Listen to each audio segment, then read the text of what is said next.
Hey guys, this is Eskimo Poodle, and we are back with Let's Play Infinite Undiscovery on Infinity Mode for the Xbox 360.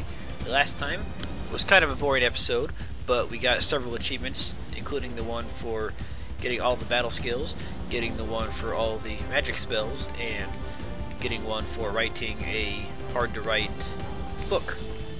And now, we are going to go through the Kobasa Timberland section of the Seraphic Gate. A couple things. I am going to get lost in there, probably, because there's no map and pretty much no way to tell if you're going the right direction. I mean, I've tried to go through it and not get lost, but I always do, so that might take up a little bit of time in this episode, me trying to figure out where the heck I am. And the other thing is, you notice I might have noticed that I switched out a few party members. A couple reasons. One, there's no more out-of-reach treasure chests, but there's still locked treasure chests, so I decided to switch out Komachi for Vic. And two, I just felt like switching up my party members since we've been going with Komachi, Balbagan, and Michelle for the past like 3 or 4 episodes now. So I just decided to give it a little bit of a switch up. The Cobasna Timberlands is going to be the last place with cracked rocks. There's going to be 2 treasure chests in there that are behind cracked rocks, and also some mimics. So Balbagan's still kind of needed. It's only an Empyrean cloth and a goldberry potion. So if you don't want to get them, then you don't have to. I'm just going to get them anyways. But like I said, there's no more out of reach treasure chest, so we can just use Vic to unlock them.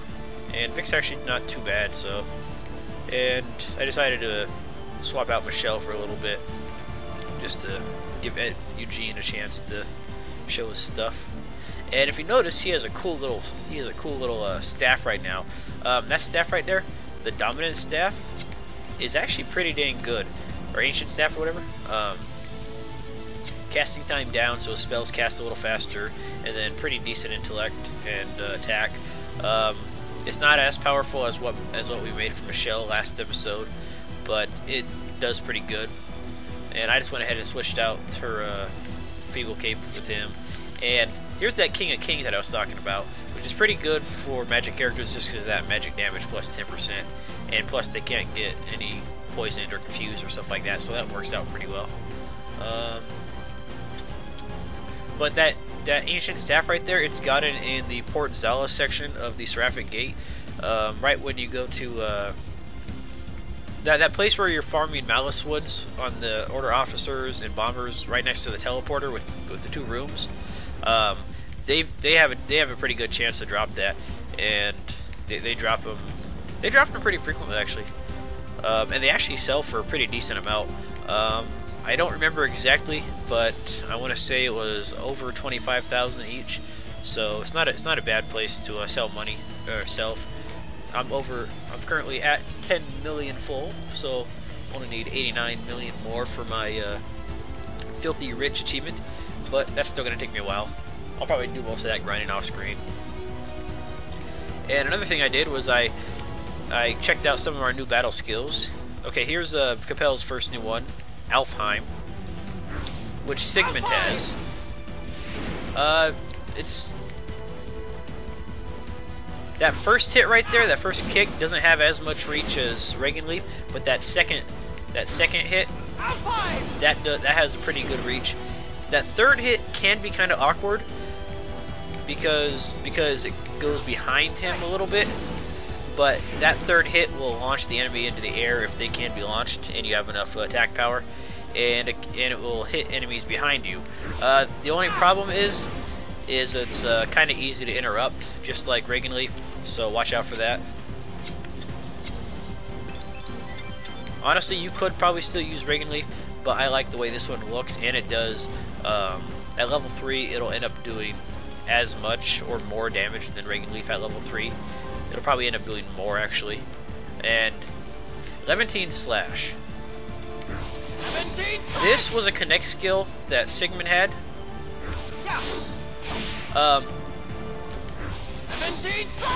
It's basically Grinvalesti with a few differences. Grinvalesti didn't do any like knockdown effects or anything like that. This one has a chance to knock down the enemies. This one goes higher in the air than Grin Valesti, so it's much better for getting high flying enemies like those big quetzalcoatlus or whatever that are in the Radiant Dune section. So it's pretty good for that. As far as damage wise and like hitting multiple enemies, this has a really short range. Like, okay, if I'm standing right here, like right here, and I use it, the shockwave from it will probably hit where that little piece of wood is, whereas Grin Valesti will hit much further, and Grin Valesti will hit to the sides a little bit and to the back a little bit. This one basically hits what's directly in front of you, and maybe like 2 or 3 enemies behind it. So Grin Valesti is much better for crowds. And the other thing is, on large enemies, this will get a full 5-hit combo on them and probably knock them down, and you might even get a hit on the ground. And on large enemies, this will probably do more damage than Grin Valesti with all 5 hits. But on smaller enemies, the Grin Valesti will probably end up hitting for a little more, just because that first hit on Grin Valesti is so massive. I did some testing, and even though this is only at level 2 right now, 2 hits on Grin Valesti. What I did was I went to the Lucé Plains section, and I went to the teleporter at the beginning of the section so I could surprise the Fire Gigas that's right next to the teleporter in the Radiant Dune section. And I did a couple tests, and Grin Valesti would usually bring him down to about 20,000 HP from 65,000. Levantine Slash, when it got all 5 hits, it brought him down to about 10,000. That was with crits on all 5 hits just as well. So that first hit on Grin Valesti may be way more powerful than any of the hits on Levantine Slash, but when you get all 5 hits on Levantine Slash, it's really, really powerful. And unlike Grin Valesti, where that first hit is really very powerful and the second hit is kind of weak, this one, I noticed that the first hit, the jumping in the air, right? Or not, hang on. The jumping in the air, that one would usually hit for normal about 5,000 or 6,000 on a non-crit, and then 8,000 or 10,000 on a crit. And the second one would hit for 8,000 or 9,000. Right? The other 4 hits would hit for 8,000 or 9,000 on non-crits, and about 12,000 to 13,000 on critical hits. So roughly 55,000 to 60,000 damage on a full hit, whereas Grin Valesti, I had it maxed out at about 50,000. It's not extensive testing, but in the amount of time that I tested it, that's what I found out. And like I said, Grin Valesti is probably going to be better for large crowds, because this does not hit a large area of crowds. But on enemies that are about a little taller than Capel and bigger, it'll usually hit for the full 5 hits and do much more damage, or not much more, but at least a little more. Basically, it's up to you which one you want to use. Both are very good, both are very powerful, and both will end up killing pretty much a lot of the enemies in one hit at higher levels. So basically, you can't go wrong. If I had to pick right now, I'd probably say Levantine Slash, just because I'm bored of Grin Valesti.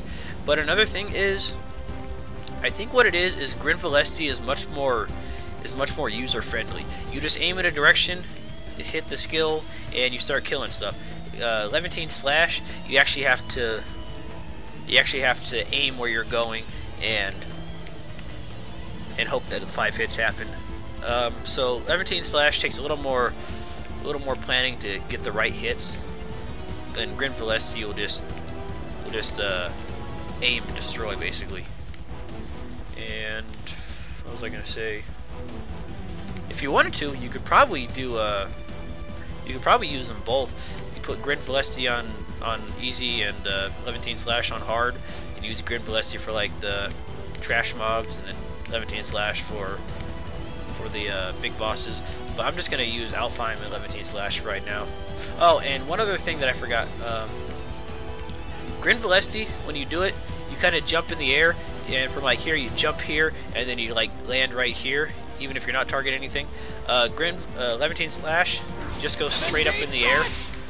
If you're close enough to an enemy, he'll do a little dash attack up to him, and then and then do it. But if you're not targeted anything, he'll just go straight up in the air. But if you are targeted, he'll do a little dash and then he'll jump up in the air. But anyways, enough of me yabbering. Let's keep going here, guys. Okay, a couple things. This place is great for malice wood. It's almost as good as the Port Zala for malice wood. These guys right here, the Tequilos, they drop malice wood and also cactus needles, which are used for item creation. And also, if you manage to surprise them, they can drop gold berries, which you're gonna need some of those to make goldberry potions and goldberry powders. I'd probably say try to get about 15 or 20 because you're gonna need them for at least one achievement, and then you're gonna need them for the compulsive anyways. So it's a good idea to try to get them out of these guys, and they drop malice wood pretty good. They're easy enough to surprise. Just target it's my turn now. an Astro from a distance, and then you can go ahead and destroy him. Yeah, see, 13,000 on those 4 crits right there, so it's not too shabby. Let's see, and then this guy. See, we got our gold berry. Yeah, he saw us. These guys are kind of annoying because they touch you and they hurt you, so it's kind of annoying.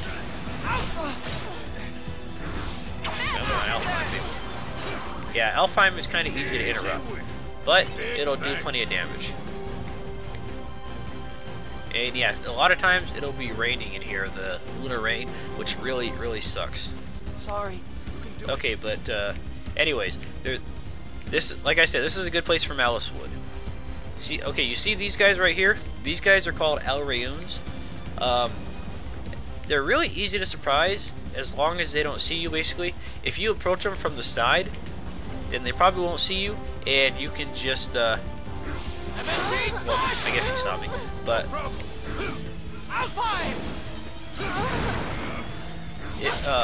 then you can surprise them pretty easily. When you don't surprise, you're gonna want to. Yeah, they have the chance to stun you and stuff like that, which is really annoying. And if you're not careful and you run in front of one without noticing, they'll do an attack called Shrill Shriek, which hits you for like 10 times, and they'll hurt really bad. And these guys drop malice wood. They drop it when they're not surprised, they drop it when they are surprised, and they drop it even more when you keep surprising them. If you don't surprise them, they also have a chance to drop vines, which you're going to need several of for item creation, and bark cloths.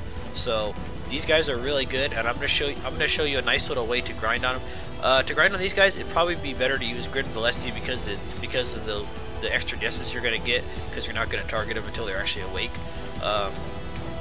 When you keep on surprising them though, they're supposed to have a high chance to drop Placidus wood, but they mostly drop malice wood.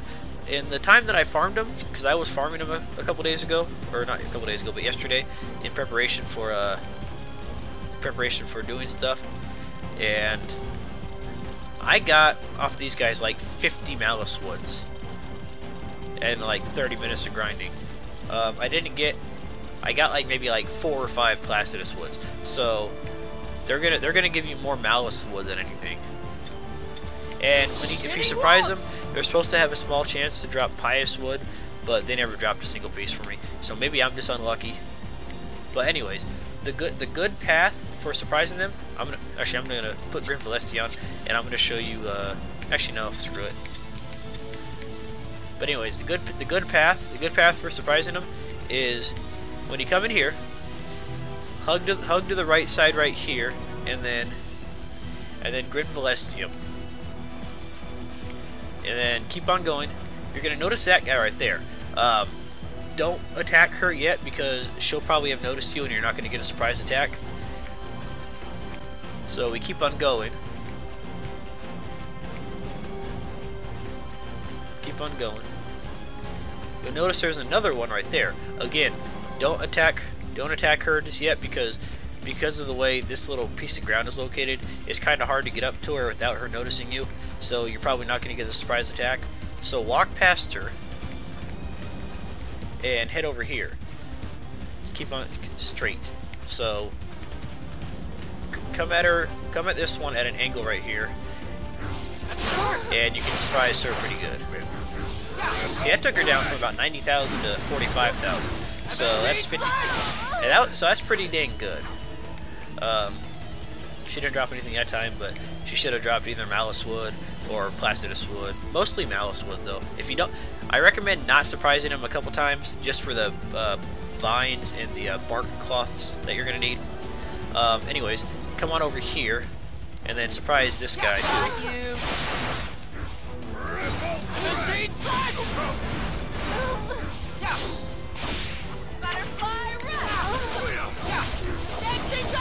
And now, yeah, you should have dropped it, you little bastard. Yay, level ups. I did it. And now turn around and go back for the other two that you missed, because you'll have been gone for long enough that you'll have a chance to surprise them again. Then so you won't always surprise them, but you'll surprise them most of the time.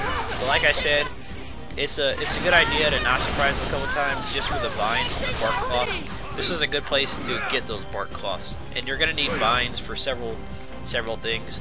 So try to get a couple of those, and then come back for this guy right here, and get her.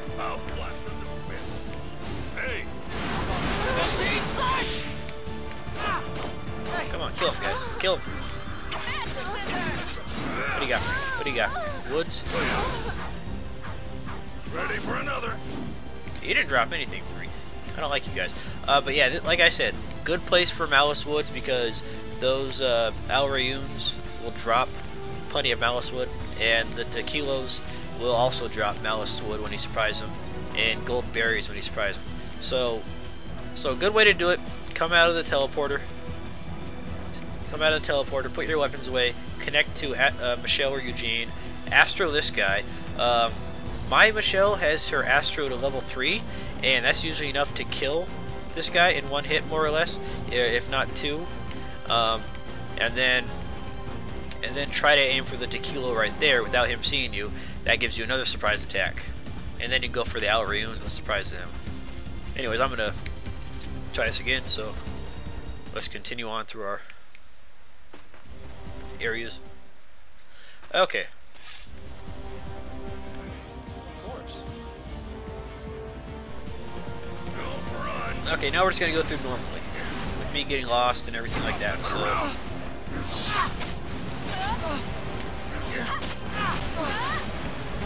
Damn spiky little bastard. Okay.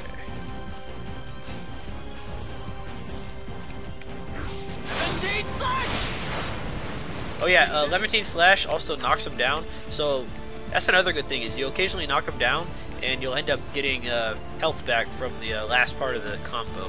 It doesn't always knock him down, but it does a pretty good job doing it for the most part.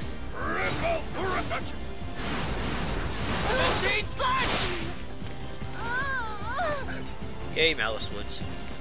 Okay, okay. Going right is the way you're gonna need to go for completing the area. If you go over this way, because there's nothing over to the left, but if you go straight, there's gonna be a cracked rock with a mimic behind there.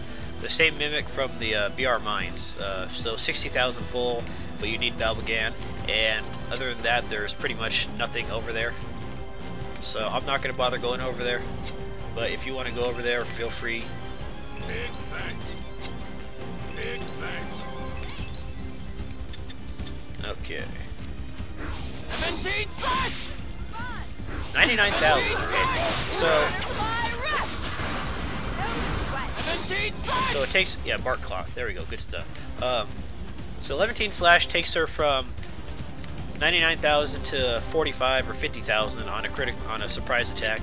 So let's see what we can get with Grin Valesti doing this. Okay, let's see. You guys wait right there. Wait here. And this should surprise him. 51. So roughly the same.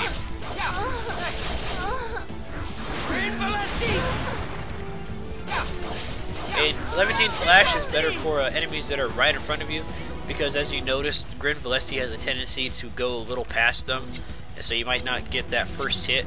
Levantine Slash is just straight up in their face, slashing them in the air. So, like I said, either one is going to serve you fantastic. I'm just going to use Levantine Slash for awesomeness right now. This way, I think right is the way to go. Again, pretty sure right is the way to go for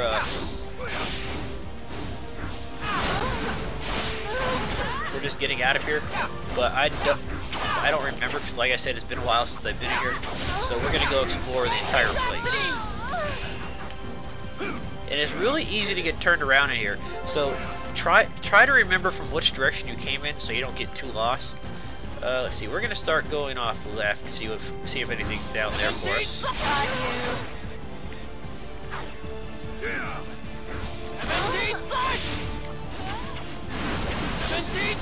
Stop running away, chick.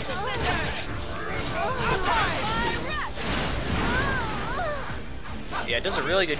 Alpine does a really good job of launching them. And there's our Malice Wood. See, we get a ton of Malice Wood out of this. Be on the lookout for those Alraunes, because if they surprise you, actually, I'm gonna go ahead and let one surprise me, or not surprise me, but just I'm gonna pretend to not see it and let it attack me, just so you can see how dangerous that damn Shrill Shriek attack of theirs is. See, like I said, either one's gonna kill anything in one hit, so it's up to you to decide which one you want. But either one's gonna serve you fantastic. Okay, I think left over here is supposed to be a dead end, but I'm not sure. Let's see, I don't see anything. Let's see. What do we got over here? Oh, that's the boss. So apparently right and then left is the way to go to, I thought the boss was over on the right.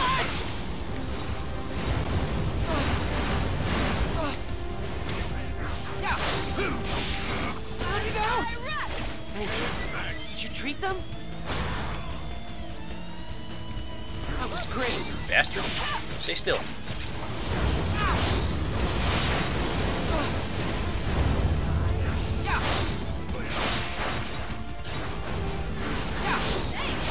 Let's go for an outline on your ass. Bastard. Yeah, big thanks.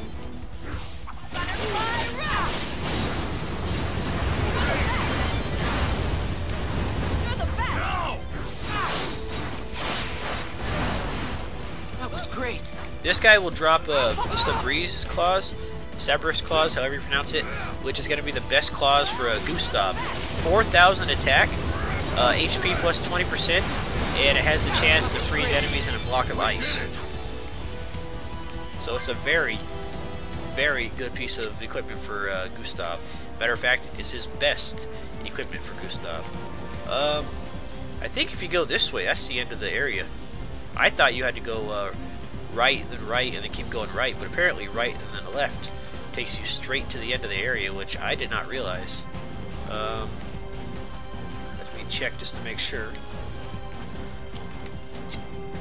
But yeah, there's those awesome Sabre claws. HP plus 20%, and Gustav already has a ton of HP, a chance to freeze the enemies, and then 4,000 attack. So that is his best weapon, bar none. Of course, a lot of people aren't going to use Gustav. Okay, here is that, hang on. Okay, let's kill this guy real quick. I'll blast him to bits. Rhapsody! Yeah! Rhapsody! Oh shit. I picked that guy. See, he knocked out Eugene. This stupid Shrill Shriek attack. But I'm gonna show it to you up close and personal in a minute here.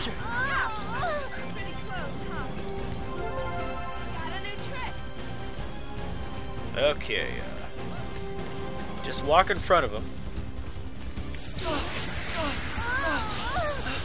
It took me down from 20,000 to about 6,000 before Eugene killed me. So 26,000 to about 3,000 before Eugene healed me. So yeah, be careful of those guys, because if you don't see them, they will hurt you. And especially on Infinity mode, if you're not over leveled like I am right now, because I got over leveled for too much farming, then you'll probably die. It's a very easy way to die. Look after the injured. Lava gluttons. I think these guys drop dragon eyes. I'm not sure if you got a surprise them or not. I'll check in a minute and tell you. So you keep on going straight. Let's see. There's another Alraunes. Let's see, what's down here?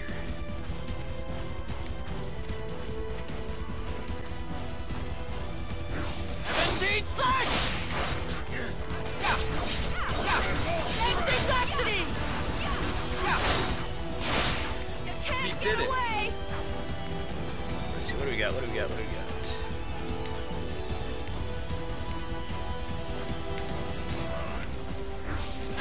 Slash! No sweat! Dancing Rhapsody! Yeah, Lunar Rain. Be sure to have Mari Lunaris ready for unvermification, because this rain seems to be really powerful and seems to make my guys vermify really quickly. Guess good things do happen. Let's see, we're keeping on going, If I can find out where we are.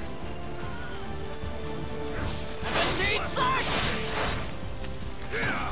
Now's our chance! Dancing Rhapsody! Dancing Rhapsody! Beehives. No, I don't need beehives. Okay, nothing over there. Cracked rock for Belbagan. I think that might be one of the treasure chests, so let's check. Would you mind helping out? They got tackled. Can you help out? They got tackled. Thank you. You're good. 17 slash! Yep, it's a treasure chest. Goldberry potion, good stuff. And okay, nothing else over here. So let's head back to where we were. And mana up real quick.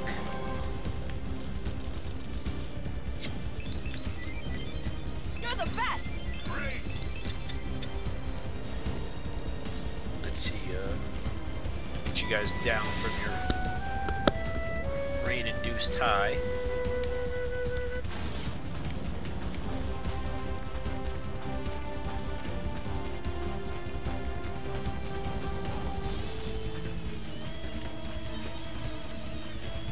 Oh, and another thing, if you walk into the Timberlands and it's raining, just walk back into the teleporter and you'll probably end up with no more rain. So it's a good idea if you don't want to deal with the rain. Just if it's raining, walk back into the teleporter, walk back in, and keep on doing that until the rain stops. Let's surprise you. Got you! Yeah. Come on. 17 slash! 17 slash!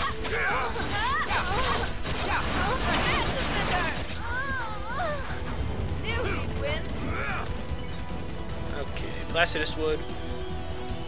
You almost surprised me. Gotta be careful for these guys, because they blend in pretty good if you're not looking for them. And if they surprise you, it's a very good chance of you having a game over. Let's see. There's another one over there. Yeah, see, 17 slash does not do a good job of going forward a lot. You gotta be close enough to dash up to him, or close enough to be like right next to him anyways. Oh, Dragon Eyes, see, you don't gotta surprise them, they just drop it for you. And Dragon Eyes are very good, you're gonna need several of those. But there's actually a much better place to kill these guys, to the Gluttons anyways, to farm for the Dragon Eyes. Let's see, nothing over there. Tequilo. 17 slash! Dancing Rhapsody!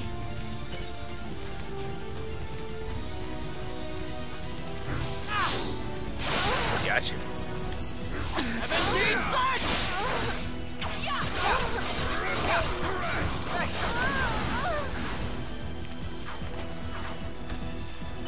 Alice Wood.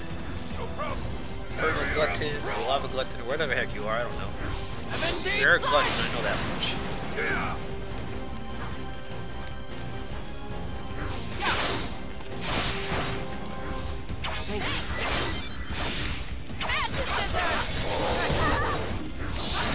Okay, watch out. Watch out for this guy right here. Got you! Ooh, I got you. Nice. Yeah. High five! Drop anything, Glutton? No. I was hoping you might have dropped the Dragon Eye for me, but I guess not. Let's see. Yep, and there's the teleporter out.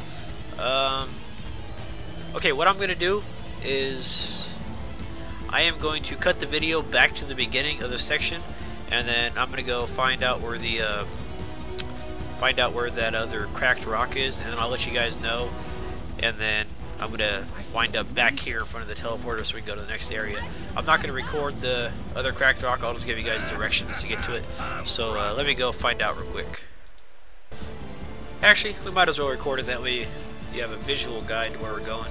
So this direction right here is from the beginning of the area, more or less. The second intersection, basically. This is where we have those Alraunes surprise here, and over behind this tree right here. And left goes towards the boss in the end. So if we go straight, actually let's try right. We can see some bees over here.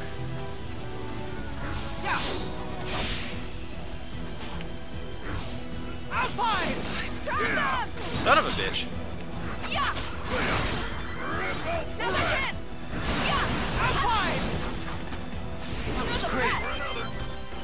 Okay, anyways, we're heading towards the right. And I think the main reason I always got lost in here before is I was always told to head right, and that would take me to the boss area. And apparently someone told me the wrong thing, because going left takes you to the boss area. Let's see, let's try right over here, and then we'll head back to that left area.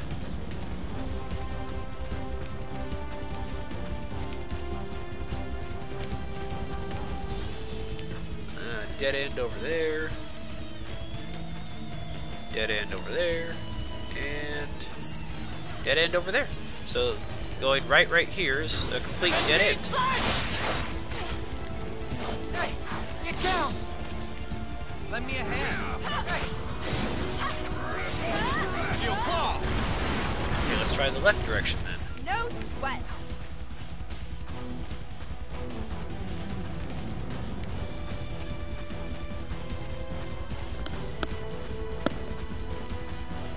Okay, what do we got? What do we got? Tequilo, I see him.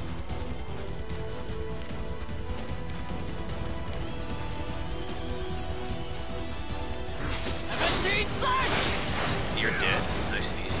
And there's our cracked rock. Let's see, that could either be a mimic, or that could be the chest with the Empyrean cloth. So, Balbagan, if you'd Please come help with me, me. my good sir. Would you mind helping out?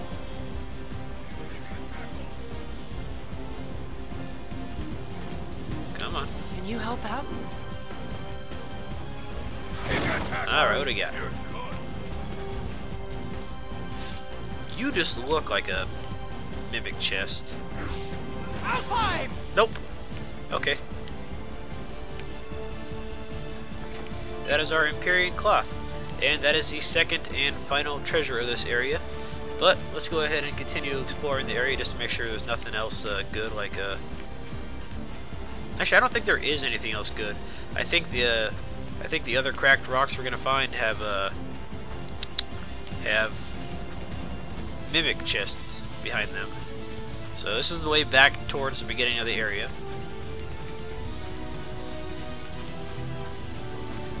Yeah, this is a real pain in the ass to try to not get lost in. Okay, so if we head straight, that's towards the end of the area right there.